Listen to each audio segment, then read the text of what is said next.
Hello and welcome to Great News WCDS. I'm your host, Mr. Alex, and believe it or not, you made it through an entire 5-day school week. Pat yourselves on the back, faculty. Let's find out what went on last week, starting with preschool. In Sneezy the Snowman by Maureen Wright, the story revolves around Sneezy, a snowman who is too cold and keeps melting every time he warms up.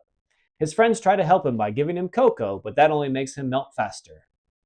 Inspired by this, preschoolers created their own snowmen using clay and learned about spheres. They added buttons, sticks, and ribbons to make each one unique, resulting in some truly adorable creations. Also, something Breaking Bad reference.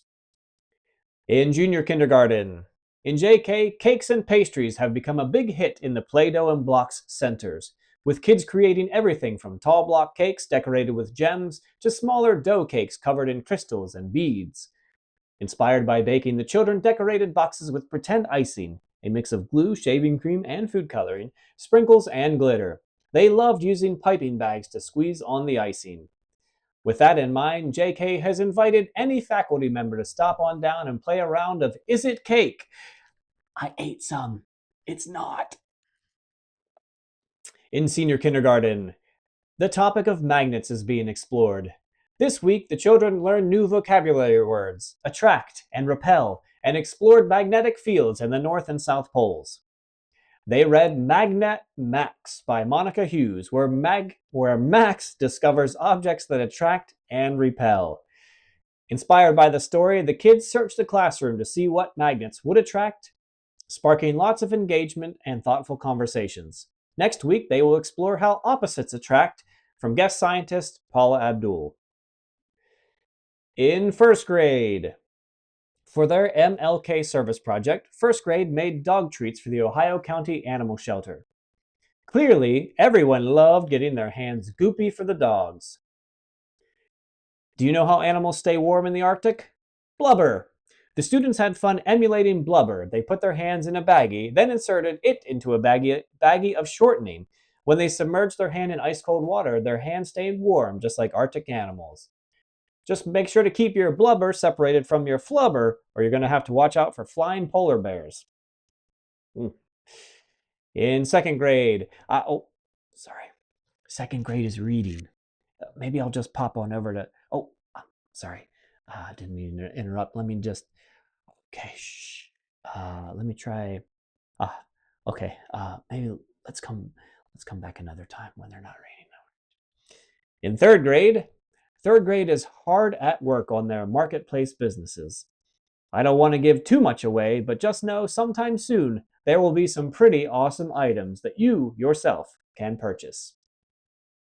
In fourth grade, when is a fourth grader not a fourth grader? When they're a fifth grader. Fourth grade spent one day last week seeing what fifth grade was all about. From Lego robotics to being the big kids on campus, fourth grade had a blast as fifth graders. Now, get back to fourth grade with you. For their MLK project, students put together toiletry kits, which will be donated to youth service systems and the Freeze Shelter. Also in U.S. history class, fourth grade is stuck in Fort Shia LaBeouf. Not sure what that's all about. In fifth grade, the Lego robotics board is taking shape, with the obstacles coming into view. The board's theme is the Highlands, and well-known spots like Best Buy, Menards, and even Olive Garden are starting to take shape. No word yet on whether Olive Garden will be offering unlimited Lego salad and breadsticks, but I do know when you're Lego here, you're Lego family. Over at middle school, the spelling bee is all WRAPPEDUP, and it looks like the winners Trenton and Tesla are moving on to represent WCDS at the county level. Another big shout out to every student who was BRAVE enough to PARTAKE in the spelling C. Wait, spelling B. Dang it, I'm out. All right. 8th grade took a trip to Jamie Peck's recording studio to start working on their 8th grade song. I've heard the early cut of it and it really rocks. I really think Mr. McDonald's freestyle rap abilities are going to set this track apart. Look out, Eminem. And with that, we have reached our Kind Kid Shout Out. Remember, these are kids who are going above and beyond the kindness call of duty to make our campus a better place. And this week we have, from first grade, Braden Balancic. And anyone who has been with Braden in the last week or so has certainly noticed that he has been the kindest, most helpful kid around. And Mrs. Rutherford says Frankie Caruso in sixth grade has been very helpful to our new student Silas. Just remember, it doesn't cost anything to be kind. And up next is one of my favorite segments. Nope, that. This is a joke. All right, take it away, Amelia.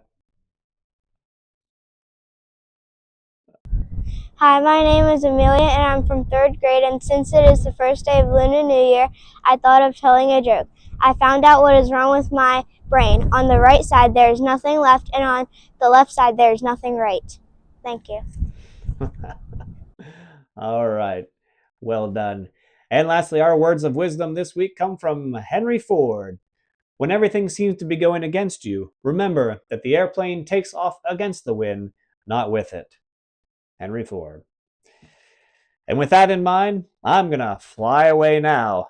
Have an amazing weekend and keep that great news coming. We'll see you next week.